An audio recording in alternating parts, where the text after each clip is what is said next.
Save 10% of your paycheck, skip the daily coffee, and work hard for 40 years. That advice made sense in the 20th century. Today, it ignores the $2.5 trillion flowing into a single technological shift by the end of 2026. We are entering what analysts call the intelligent supercycle. The largest cloud infrastructure companies are currently directing $670 billion into the build-out of artificial intelligence. This market data visualization shows the momentum carrying the broader indices. On the back of that infrastructure spending, Wall Street projects the S&P 500 to climb to 7,600 by the end of the year. The physical reality behind these numbers is a massive industrial construction project. That capital is being converted into specialized semiconductors and the power-hungry data centers needed to run them. The financial system is operating at a scale that naturally excludes the individual.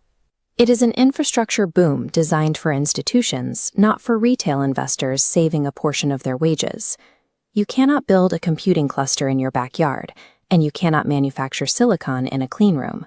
The entry cost for this level of technology is too high for a regular citizen. Trading hourly labor for a fixed wage mathematically fails to keep pace when the broader economy is accelerating through automated compute power.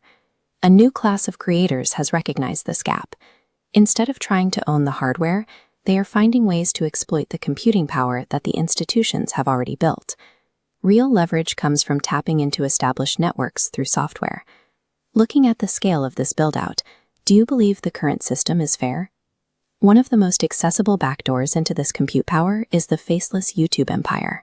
To manage the volume required to compete, you deploy Google's NotebookLM to serve as your central research department.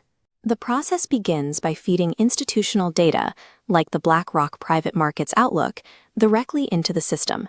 Unlike a standard AI chatbot, NotebookLM restricts its reasoning to the files you provide. It extracts verifiable facts directly from the source material, ensuring the research is accurate. You take those verified insights and move them into Claude. The AI processes the technical data and humanizes it into an engaging script designed for a cinematic edit. This specific pipeline replaces manual research labor with automated extraction. It moves you from a standard content creator to an engineered creator. To maintain viewer retention, you take that humanized script and segment it into strict 20-word blocks. This forces the visual pace to remain high and prevents the audience from dropping off.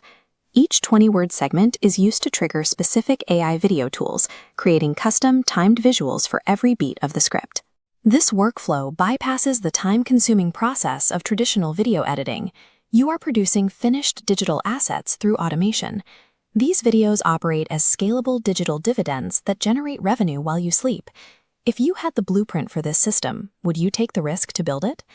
There is a catch. The window for easy automation is closing as platforms become more sophisticated. YouTube is actively updating its policies to identify and demonetize mass-produced AI spam. The algorithm targets generic prompts, templated slideshows, and hollow scripts lacking foundational research. These trigger a demonetization strike. The platform easily identifies when an AI is simply guessing versus when a script is anchored in real data and curated research. Simply using AI to generate high volume is no longer a viable strategy. If the automation is lazy, it will eventually destroy the channel. The solution to the monetization trap is using the NotebookLM workflow strictly for structured research. This provides the human curation the platform requires. By anchoring your content in institutional data rather than common web summaries, you satisfy the platform's demand for original commentary and unique value. This data-first approach makes it clear to the algorithm that the video is a piece of research, granting you immunity from the automated spam filters. The supercycle rewards those who use AI as an amplifier for human strategy, not as a total replacement for human effort. The advantage belongs to those who shift from manual labor to the engineering of digital assets.